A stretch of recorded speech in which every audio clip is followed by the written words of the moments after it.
سلام دوستان. می‌دانستین که علت اصلی سرطان چیست؟ علت اصلی سرطان عبارت از تغییر ژنتیکی در ژن‌های حجرات ما است که به نام جین میوتیشن یاد میشه. هر حجره وقتی که تخریب میشه، حجره جدید ساخته میشه، از حجره مادری او را کپی میکنن و دوباره ساخته میشه. ژن‌هایی را داریم در حجرات خود که پروسه ترمیم استاپ میکنه و مسئول کنترل ترمیم است. وقتی که امی جین میوتیشن با وجود آمد، میتونه که امی پروسه نارمل و کنترل شده تخریب و ترمیم مختل بسازه و در نهایت سبب سرطان شود. اکثر حجراتی که پروسه تخریب و ترمیم پیششان زیاد است، به شمول جلد، به شمول غشای مخاطی که در سیستم هضمی مثلا و یا در سیستم تنفسی هست و یا سیستم تولیدی خون که ما نیاز داریم به خونسازی و خون تخریب میشه پس دوباره ساخته میشه، و یا یکی در حجرات مانند گونادها که در خصیه ها و تخمدان ها هستند.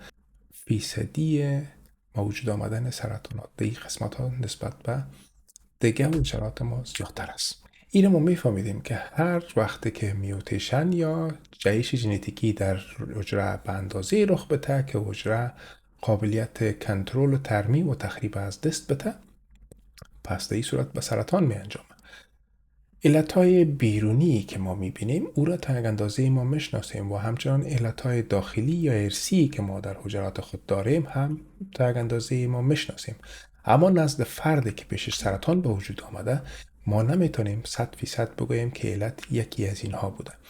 به صورت عموم کامبینیشن یا مختلط بودن علتها پیششان موجود است که اگر بالای این علتهایی که ما در میتونیم بالایشان کنترل داشته باشیم اگر کار کنیم، امکان تخریب ژن حجرات خود کم میسازیم.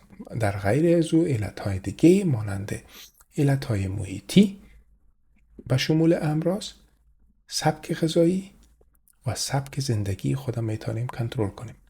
در معرض گرفتن مواد کیمیاوی، در معرض قرار گرفتن اشعه‌های مضره که در اینجا آیونایزد ریز یا اشعه‌های آیونی هستند مانند ایکس ری، مانند مایکروویو و مانند اشعه گاما. اگر در اوج ما قرار نگیریم، امکان به وجود آمدن سرطان نزد ما کم میشه. شما هم این ویدیو را به دیگر دوستاتان شیر کنین تا اونا هم این مطلب بگیرن. کانال تیک تاک افغان لکچر، یوتیوب افغان لکچر، لینکش در دیسکریپشن است، میتونین حمایت کنین، فالو کنین برای معلومات دیگه ایتان.